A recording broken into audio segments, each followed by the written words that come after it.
Hello and welcome to ज़रा हटके। मुबश्शिर ज़ैदी, ज़रार खोड़ो और वसतुल्लाह खान का सलाम कबूल कीजिए। वज़ीर आज़म इमरान खान की काबीना is under the scanner for all the wrong reasons.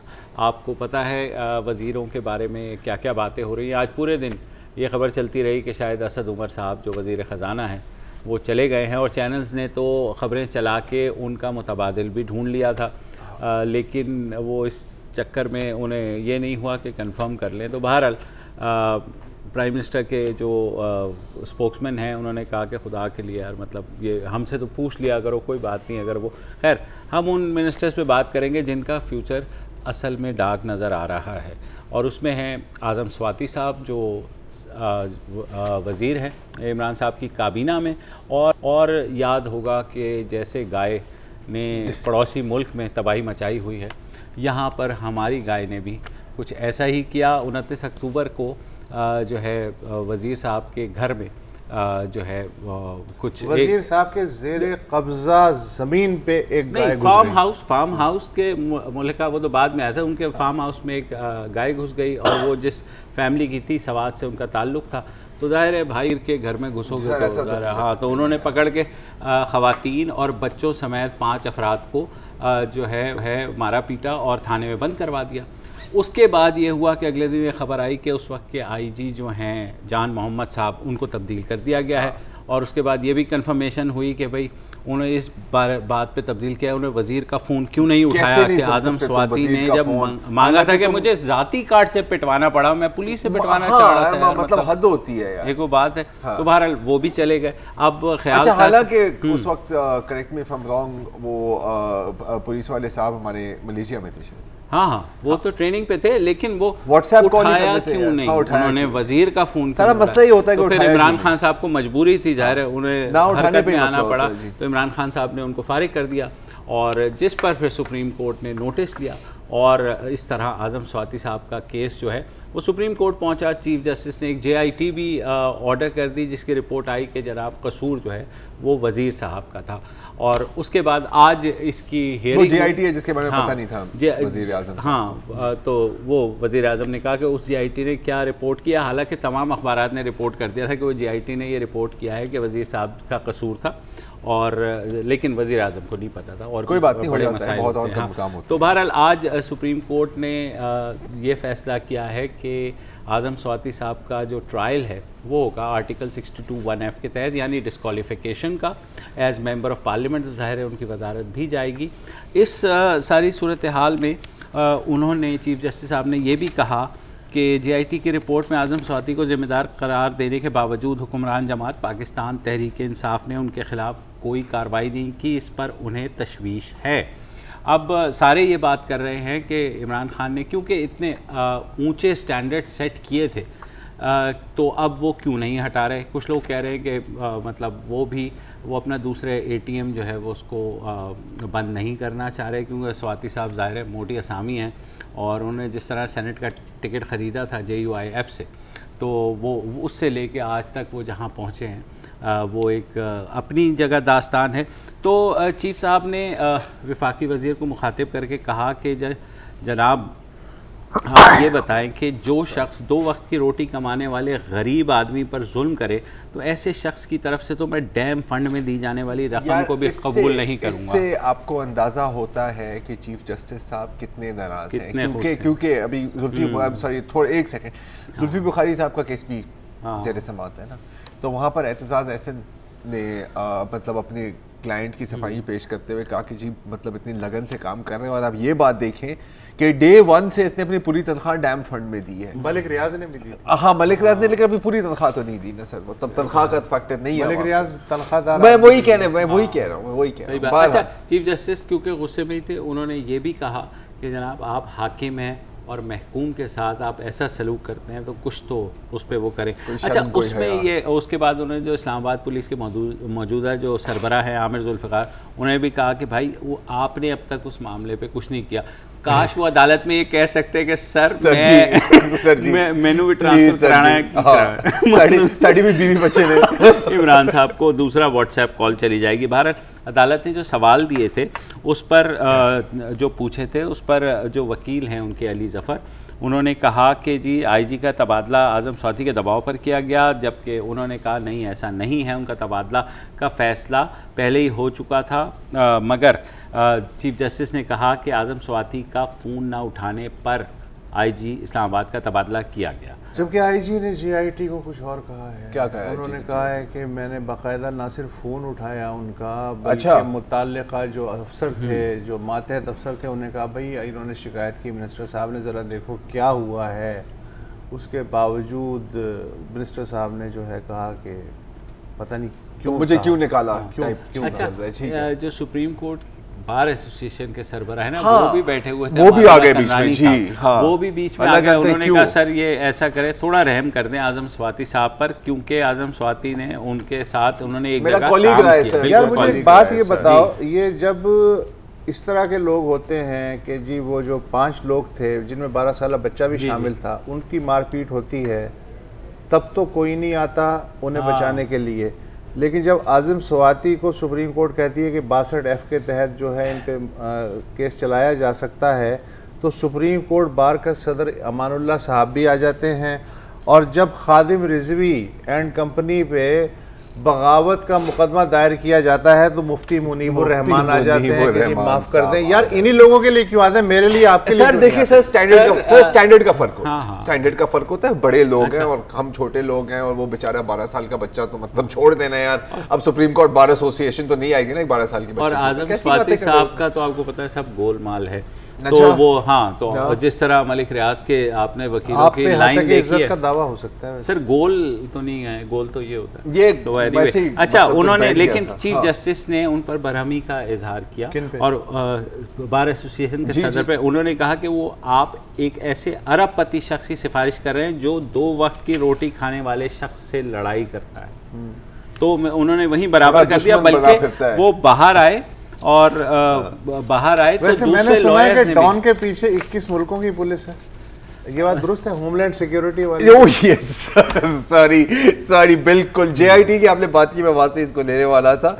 ये सुप्रीम कोर्ट ने एक ऑर्डर भी दिया था, जो जॉइंट इन्वेस्टिगेशन टीम बैठी थी आज़म स्वाति साहब के ऊपर, कि जी, और कुछ सवाल पूछे गए कि जी ये क्या अमेरिका दाखिल हो सकते हैं आज़म स्वाति साहब? आज़म स्वाति साहब ये वहाँ के शहरी हैं, हाँ अपेरेंटली, लेकिन अच्छा यूएस जो है उनकी जो बताया, उन्होंने कहा कि यार जी हम इसकी किसी की सिटीजनशिप स्टेटस पर हम कमेंट नहीं कर सकते, लेकिन डिपार्टमेंट ऑफ होमलैंड सिक्योरिटी की तरफ से एक बड़ी अजीब व गरीब किस्म की एक रिपोर्ट आई है, और वो कह रहे हैं कि एक खत आया है जेआईटी को भेजा है डिपार्टमेंट ऑफ होमलैंड सिक्योरिटी में, जिसमें उन्होंने कहा गया है कि आज़म स्वाति साहब ने झूठ बोला है कि मैं अमेरिकन शहरी था 2000 में और 2001 में।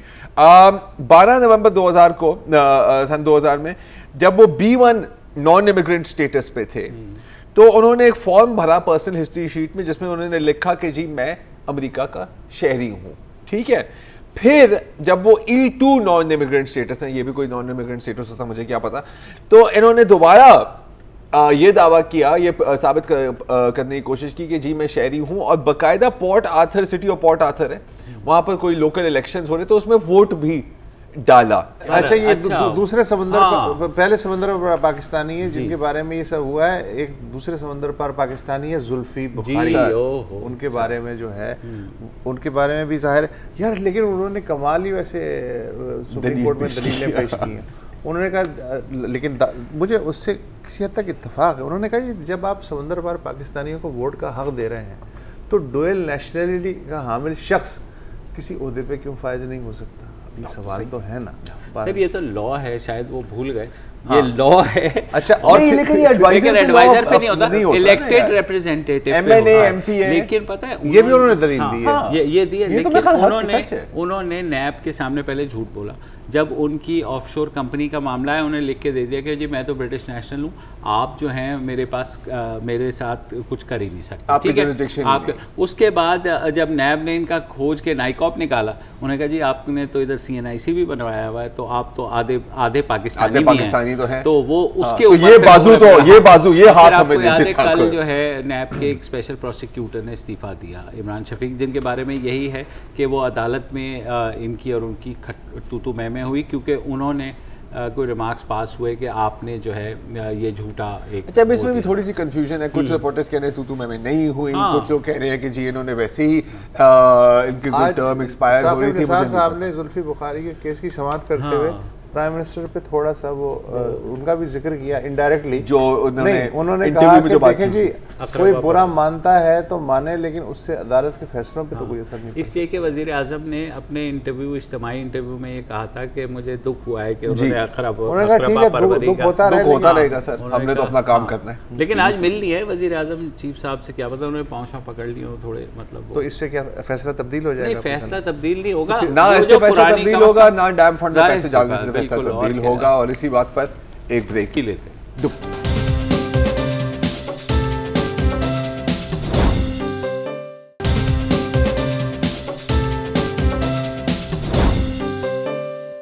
Welcome back. और अब बात करते हैं मॉडल टाउन की। 2014 में लाहौर में जो पाकिस्तान अवामी तहरीक के लोगों का जो कत्ले आम 14 अफराद 100 से ज़्यादा जख्मी हुए थे, और 17 जून 2014। रीसेंट हिस्ट्री में ज़ाहिर इस तरह नहीं देखा हमने कि पॉलिटिकल वर्कर्स के साथ ऐसा कुछ हुआ हो। उस पर खासी हाहाकार मची थी, GIT भी बनी थी, केस जो है लाहौर हाई कोर्ट में भी रहा। उसके बाद बात हुई, आज सुप्रीम कोर्ट ने अल्लामा ताहिरुल क़ादरी की अपील को निपटाते हुए ये फ़ैसला दिया है कि पंजाब हुकूमत की इस यकीन दहानी के बाद कि एक नई GIT बनेगी जो मॉडल टाउन के वाक़े को दोबारा से इन्वेस्टिगेट करेगी। आज ताहिरुल क़ादरी साहब ख़ुद वहाँ पेश हुए, और जिस पर जस्टिस खोसा, जो कि चीफ जस्टिस की सरबराही में ये बेंच था, जो नेक्स्ट सीनियर थे जस्टिस खोसा साहब, जो आने वाले चीफ जस्टिस भी हैं, उन्होंने ताहिरुल क़ादरी साहब से ये भी पूछा कि आप GIT के सामने क्यों नहीं पेश हुए।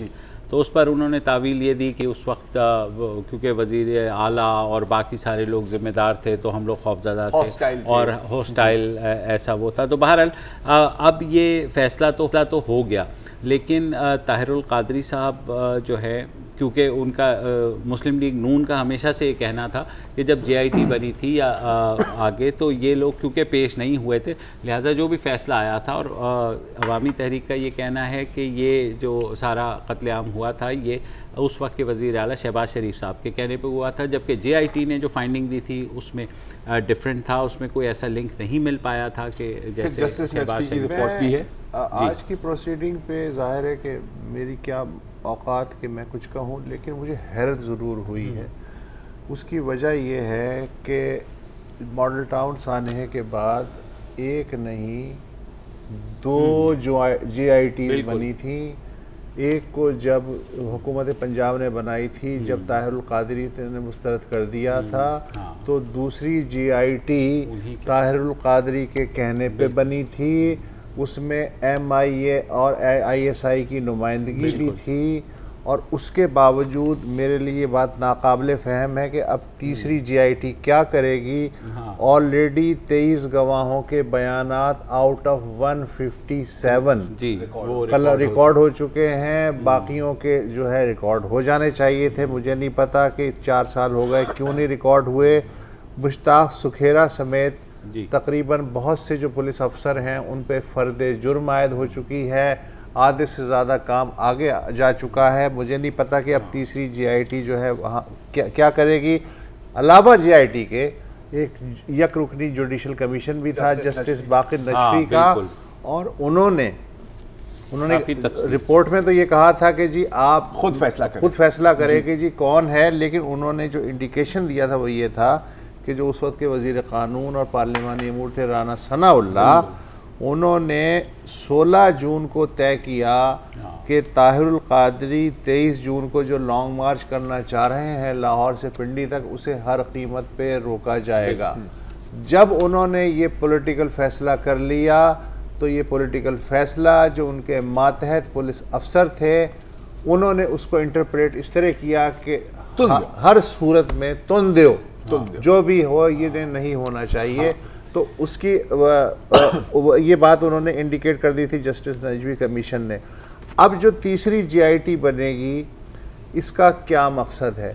अब दूसरी अगर जस्टिस नजफी की रिपोर्ट में और दूसरी GIT जिसका कि काम मुकम्मल नहीं हो सका, काश उसका काम मुकम्मल हो जाए तो हो सकता है कि वही मसला दोबारा जो है वो हल हो। लेकिन देखिए अदालत तो इसमें कुछ नहीं कर सकती ना। अदालत को पंजाब हुकूमत ने कहा कि हम नई GIT बना करके ये कर देते हैं, तो उन्होंने कहा जी ठीक है, फिर आप अगर ये कर रहे हैं, जब फरीकैन ही उस बात पे राजी, ये बात पूछनी चाहिए थी ना कि जो ऑलरेडी GIT है वो काम मुकम्मल कर ले। वो पूछी थी उस पे जो ताहिरुल कादरी साहब ने एक तो यही बात पूछी कि आप नहीं पेश हुए थे ना, तो उन्होंने कहा अपनी ही तजवीज़ पे जो GIT बनी उसके सामने क्यों नहीं पेश हुए? यही सवाल पूछा गया ना अदालत, तो उन्होंने कहा जी वो उस वक्त खौफ का माहौल था और हम नहीं पेश हो सके और ये सारा। अगर मैं कोशिश करूँ इस सवाल का जवाब देने का, तो इन GIT में फ़र्क सिर्फ एक है, और वो ये है कि जो पिछली GIT बनी थी वो पाकिस्तान मुस्लिम लीग नून की हुकूमत के दौरान बनी थी, और ये नहीं, एक बहुत बड़ा फ़र्क पड़ने वाला है इस बात से। और ये जो बनेगी ये पाकिस्तान तहरीक इंसाफ की हुकूमत के अंडर बनेगी। GIT बनी थी उसमें ISI और बाकी सबके नुमाइंदे थे ना, बिल्कुल। लेकिन एक और चीज़ इस दफ़ा माहौल काफ़ी मुख्तलिफ है और इससे फ़र्क पड़ता है। अगर आप नोट करें, आने के साथ ही क्या डायरेक्शन दी गई थी पंजाब वजीर आला बुज़दार साहब को कि ये जो 125 पुलिस अफसर और एडमिनिस्ट्रेशन अफसर्स को आप हटा दें। ठीक है, ये इस हुकूमत में ही हुआ है। इनकी एक कैंपेन प्रॉमिस भी थी कि हम इंसाफ देंगे। तो अब जाहिर हम ये कह सकते हैं कि क्या ये भी गेट शरीफ स्ट्रेटजी का हिस्सा है, और बिल्कुल हो सकता है कि हिस्सा है, लेकिन दिस डज नॉट मीन कि ये एक इंतहा की नाइंसाफी हुई है। मतलब एक तो 14 लोगों को दिन दिहाड़े कत्लेआम किया गया और उसके बाद कोई हर इन्वेस्टिगेशन इनकंक्लूसिव। अब आप देखें जस्टिस कुछ लोगों का ये है दिल में बात कि जब तक खुरा शहबाज शरीफ के दरवाजे तक नहीं पहुंचेगा किसी भी फैसले पे इत्मीनान जाहिर नहीं किया जाए। बिल्कुल हो सकता है। अच्छा, जहाँ तक शहबाज शरीफ साहब की बात है तो उनका जो क्लेम टू फेम हमेशा ये था, खादिम आला, हर चीज पर नजर, हर खबर पर नजर। इसमें उनका क्या मौक़िफ़ था? मॉडल टाउन मैसेकर में कि मुझे नहीं पता था। मैंने टीवी पे देखा। मैंने टीवी पे मतलब हमारे वजीर आजम कह रहे हैं कि हमने डॉलर का टीवी पे देखा, ये कह रहे हैं कि हमने 14 बंदों को मरने पे टीवी पे देखा। What is the bigger story? ऐसा हो रहा है तो मैंने फिर बंद करने का मैंने कहा कि रुक जाओ। अच्छा, और वो भी by the way justice Najafi और वो भी जस्टिस नजफी की रिपोर्ट में उसको रिजेक्ट किया है इस बात को, ये जो स्टैंड डाउन ऑर्डर्स की। अच्छा, 3 चीजें हैं ना यार। पहले तो था कि जी जाना सनाउल्लाह ने ये मीटिंग की। अच्छा, सेकंड है एक्चुअल मैसेकर, और थर्ड है कवर अप ना, क्योंकि कवर अप तो इसमें क्लियर है। कवर अप क्लियर है यार। मतलब पुलिस ने एक लफ्ज नहीं कहा कि जी किसने आपको ऑर्डर दिया था, वो जी नहीं जी ये वो और उन्होंने जो बहाना बनाया था कि हमने नोटिस दिया था कि आप जो है ना वो हटा दें बैरियर्स, जिस पे आज ताहिरुल कादरी ने सुप्रीम कोर्ट में कहा कि हमें कोई ऐसे ऑर्डर नहीं मिले थे पुलिस की जानिब से। अच्छा, अब इसमें फिर बाद में ये भी बातें हुई कि जी नहीं, वो मतलब दहशतगर्दी करने आए थे, वो भी फायरिंग कर रहे थे। जितनी भी आप फुटेज देखें उसमें कहीं नहीं है कि वहां से फायरिंग आ रही है। हाँ, पत्थरबाजी हुई होगी, मुझे नहीं पता। जहां तक ये डिसएंगेजमेंट, स्टैंड डाउन, रुक जाओ वाले ऑर्डर की बात है, तो जस्टिस नजफी का and I quote, that order of disengagement was not passed at all. अच्छा, अब बिल्कुल ये जो रिपोर्ट है ये एडमिसिबल नहीं है एज एविडेंस, लेकिन ये सवाल हमें पूछना होता है कि सेक्शन 202 के तहत जिन गवाहों ने इस रिपोर्ट में अपने बयान पेश किए हैं, उनको आप दोबारा भी तो तलब कर सकते थे ना, to record the statements officially, and that is admissible as evidence. और ये कुछ नहीं हुआ। तो फर्क ये है, मॉडल टाउन एक बड़ी घूमती हुई बल्ली है जिसपे कई लोग बलि चढ़ सकते हैं, और मेरा ख्याल है चढ़ेंगे।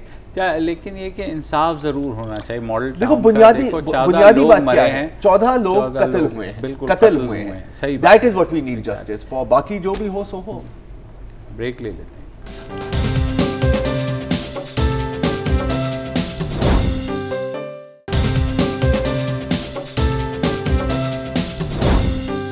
Welcome back.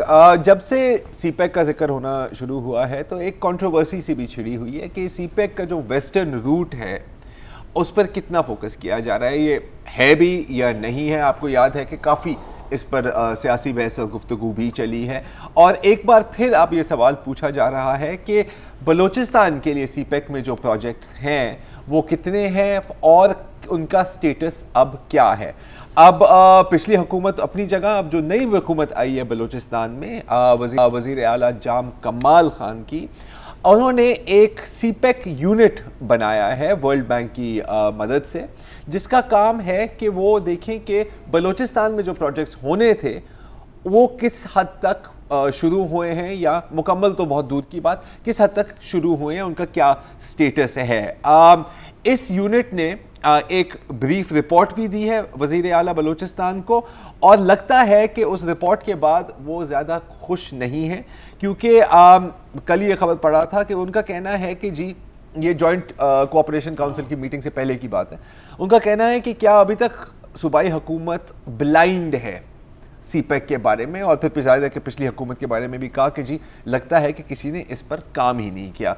तो आज हमें ज्वाइन कर रहे हैं रफ़ीउल्लाह काकर साहब क्वेटा से, जो सीपेक यूनिट का हिस्सा हैं। तो रफ़ीउल्लाह साहब बताएं कि ये स्टोरी पढ़ने के बाद तो लग रहा है कि जाम कमाल साहब काफ़ी नाराज़ हैं, नाराज़ नहीं तो कम से कम खुश नहीं हैं, और इसके मुताबिक उनको लग रहा है कि शायद सीपेक पर बलूचिस्तान में इतना काम नहीं हुआ। तो पहले तो आप बताएं कि अगर काम हुआ है तो किन सेक्टर्स में। बहुत शुक्रिया ज़रार साहब।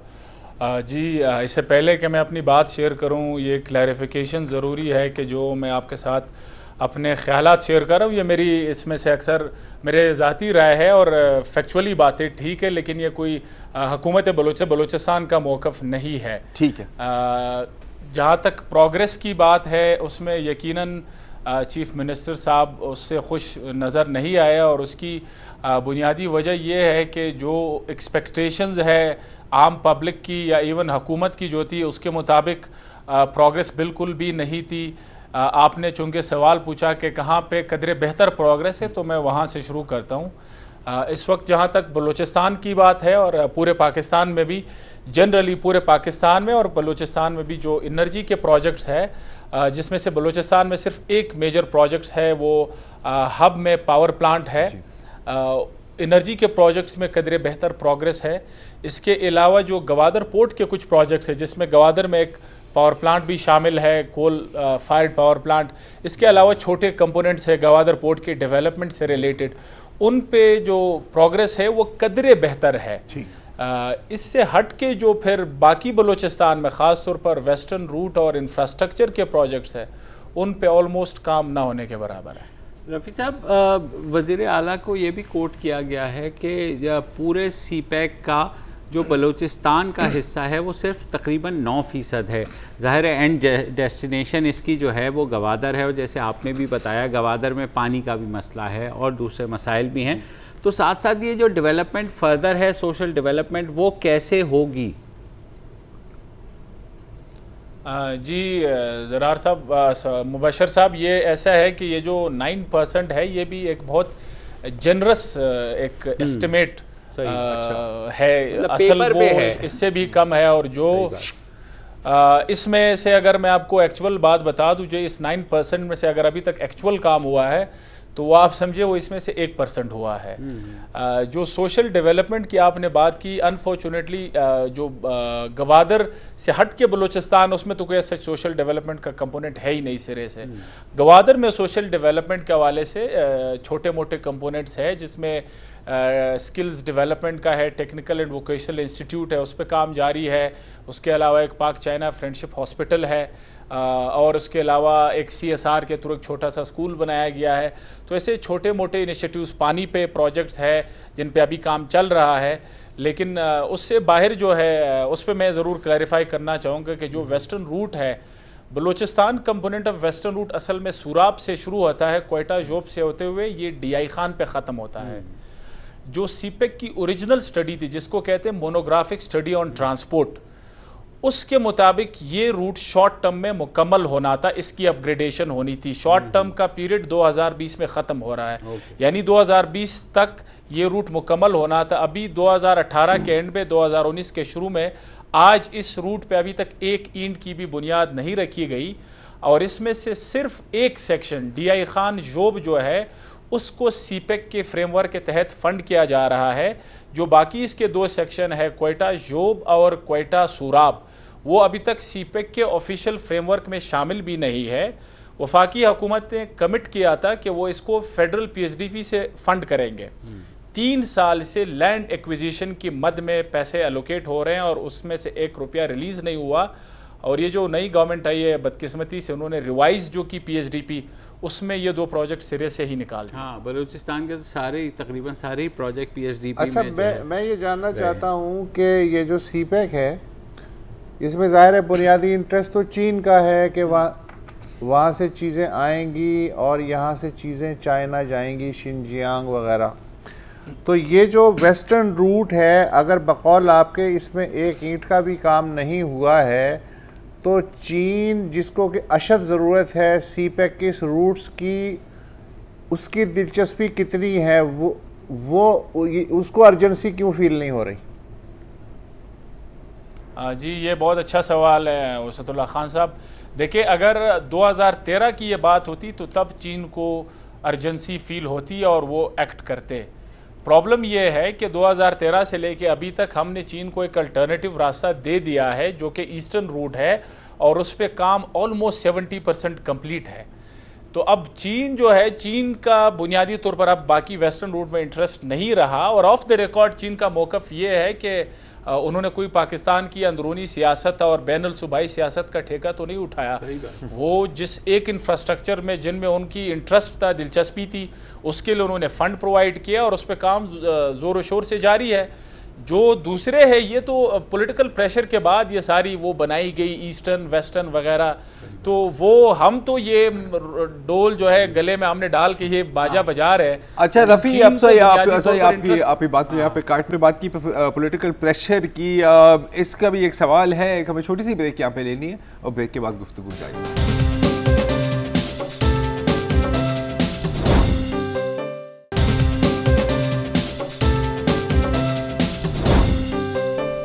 वेलकम बैक जी। हमारी बात हो रही है रफ़ीउल्लाह काकड़ साहब से कि बलूचिस्तान में सीपेक प्रोजेक्ट्स की अभी क्या पोजीशन है। तो काकड़ साहब, आप तो एक काफ़ी डिसअपॉइंटिंग सी पिक्चर आपने हमारे सामने कर दी और आपने बात की पॉलिटिकल विल की। सही कहा आपने कि जी चीन ने ठेका तो नहीं लिया हुआ हमारी वफाकी और सूबाई सियासत के संभालने का, लेकिन जाहिर है कि वफाकी हुकूमत तो सारी मगर चीन की लगी हुई है। रकम तो चीन ठेका कैसे नहीं लेगा सर, वो पैसे उनको वापस भी मिलने, nothing is, there is no free lunch. लेकिन बहरहाल अब बलूचिस्तान में एक नई हुकूमत आई है और बज़ाहिर जाम कमाल साहब काफ़ी एक्टिव लगते हैं और काफ़ी इंटरेस्टेड भी लगते हैं। और क्योंकि बलूचिस्तान अवामी पार्टी वफाक में भी कोalition का हिस्सा है, तो रूलिंग कोalition है, आपको लगता है कि वो पुश कर सकेंगे कि इन प्रोजेक्ट्स पे जिन पर आप बकौल आपके कोई काम नहीं हुआ, इन पर कोई प्रोग्रेस दिखा सकें? देखें ज़रार साहब, ये काफ़ी, इस सवाल का जवाब काफ़ी मुश्किल है। बलूचिस्तान की सियासत की एक तल्ख हकीकत रही है यहाँ पे कोलिशन पॉलिटिक्स। ये एक रियलिटी रही बलूचिस्तान की। कोलिशन पॉलिटिक्स का मतलब ये है कि बेसिकली एक सीएम नहीं, कोई 10 लोग हैं जो सीएम की तरह बिहेव कर रहे होते हैं। तो है। जाम साहब खुद बड़े अच्छे आदमी हैं और उनके नीयत भी बड़ी अच्छी है और उनका विजन और कैपेसिटी वाइज भी बेहतर है। उनका इस वक्त 2 बड़े चैलेंजेस वो फेस करते हैं। नंबर 1, जो बात मैं उनके बारे में कह सकता हूँ, I am not entirely sure कि मैं या उनकी पार्टी के बारे में भी कह सकता हूँ कि नहीं। तो एक तो उनको ये मसला है। दूसरा जो बड़ा मसला है वो वफाक के हवाले से कोई भी मीनिंगफुल चेंज लाना बहुत मुश्किल काम है। आप हैरान होंगे कि पिछले 4 साल के जो मिनट्स ऑफ द मीटिंग्स वगैरह के नोट्स हमने उठाए हैं, senate standing committees on CPEC के नोट्स उठाए, 4 साल में not even a single meeting has passed जिसमें बलूचिस्तान के सेनेटर्स ने ये सारे इशूज़ ना उठाया हो। लेकिन ये वफाकी इदारों और फेडरल ब्यूरोक्रेसी का ऐसा कमाल है कि वो हर दफ़ा ऐसा डॉज कर जाते हैं और फिर वो टेक्निकलिटीज़, ये है इतना पेचीदा कि इसकी टेक्निकलिटीज़ अक्सर फिर हमारे जो इलेक्टेड नुमाइंदे हैं उनको उस तरह से समझ नहीं होती, so they get away with it. तो जाम साहब जो है वो, उनकी नीयत अच्छी है, I wish him best of luck, I hope कि वो कर लेंगे। लेकिन इस वक्त सवाल ये है कि क्या फेडरल लेवल पे वो सपोर्ट उनके साथ है, जो मीनिंगफुल सपोर्ट जो वो दावा करते हैं, जो अभी रिवाइज्ड PSDP है जिसमें उन्होंने बलूचिस्तान के बचे कुछ प्रोजेक्ट्स भी निकाल दिए, उससे तो मुझे कुछ ऐसा लग नहीं रहा। रफ़ीउल्लाह, मेरा वही, मुझे ज़रा समझाने की कोशिश करें, मैं क्लियर नहीं हूँ। इस पूरे गेम का सबसे बड़ा स्टेक होल्डर है चाइना, तो चाइना के पास सबसे बड़ा स्टेक होल्डर होने की वजह से एक वीटो पावर भी है। वो क्यों नहीं डिक्टेट करवा सकता कि मुझे गवादर जहाँ से शुरू होगा CPEC, वहाँ से वहाँ तक जो है ये प्रोजेक्ट जो है मैं उसमें इंटरेस्टेड हूँ और ये होने चाहिए टारगेटेड डेट पे मुकम्मल। ये ऐसा क्यों है, ऐसा क्यों लग रहा है कि इसमें चाइना कहीं नहीं है, सिर्फ हुकूमत बलूचिस्तान है या इस्लामाबाद है? जी देखें वसतुल्लाह खान साहब, आपने बिल्कुल दुरुस्त बात की। जो मैंने आपको शुरू में बताया कि गवादर पोर्ट के प्रोजेक्ट्स की पेस और रफ्तार निस्बतन बेहतर है, उसकी बड़ी वजह चाइना है, क्योंकि चाइना का इंटरेस्ट है गवादर में। गवादर के डेवलपमेंट से रिलेटेड जितने प्रोजेक्ट्स है उसमें रफ्तार काफ़ी अच्छी है, डिसेंट है। उससे बाहर जो है, जो लैंड एक एक्सेस चाहिए चाइना को, वो हमने मशरकी रूट की सूरत में उनको दे दिया है। तो चाइना को वो अर्जेंसी फील नहीं हो रही। और हाँ, जिस दिन गवादर का काम रुकेगा, बिल्कुल आप देखेंगे चाइनीज़ गवर्नमेंट जो है वो अर्जेंसी दिखाएंगे। चलिए, बहुत शुक्रिया रफ़ी साहब, आपने खासी तफसील से गुफ्तगू की। अच्छा, इन्होंने पॉलिटिकल विल की बात की, आपको याद है जरदारी साहब आए थे तो आगाज़ हक़ बलूचिस्तान के नाम पे लंबे लंबे पैकेजेस गए थे। फिर नवाज़ शरीफ साहब आए। हर वज़ीर आज़म जो इस्लामाबाद में आता है वो बलूचिस्तान को बिल्कुल एक तस्वीर की तरह रखता है अपने साथ के, जनाब ये देखें ना, मतलब वो जिस पे सारे वाह वाह करते हैं, बिल्कुल आपने बात की बलूचिस्तान की, लेकिन एंड रिज़ल्ट यही होता है कि इस साल की PSDP से बलूचिस्तान के तमाम तरक्याती मंसूबे साफ कर। बलूचिस्तान जो आपका लीस्ट डेवलपर, बलूचिस्तान रेडे पे बैठा वो बच्चा है जिसकी मदद से जो है विफाक खैरात मांगता है। और इसी काफ़ी डिप्रेसिंग बात पर शो मैं कहने वाला था कि ब्रेक ले लेते हैं, लेकिन फिर मैंने अपने आप को रोक लिया। शो का टाइम आज ख़त्म हुआ, आज के लिए इतना ही। अपना ख्याल रखिए, खुदा। अस्सलाम वालेकुम। अगर आपको हमारे शो पसंद आया है तो प्लीज़ हमारे YouTube चैनल को सब्सक्राइब करें, और अगर मुनासिब समझे तो इस वीडियो को लाइक भी कर लें, तो कोई हर्ज नहीं है, और शेयर भी कर लें और कमेंट भी कर दें जी, वरना वो सब ऐसे ही लिखते रहें। और ये जो दोनों कह रहे हैं ये कर लें जी प्लीज़, नहीं तो हमें भी घर जाना है, मैं आपके कंप्यूटर में नहीं रहना 24 घंटे। सही बात।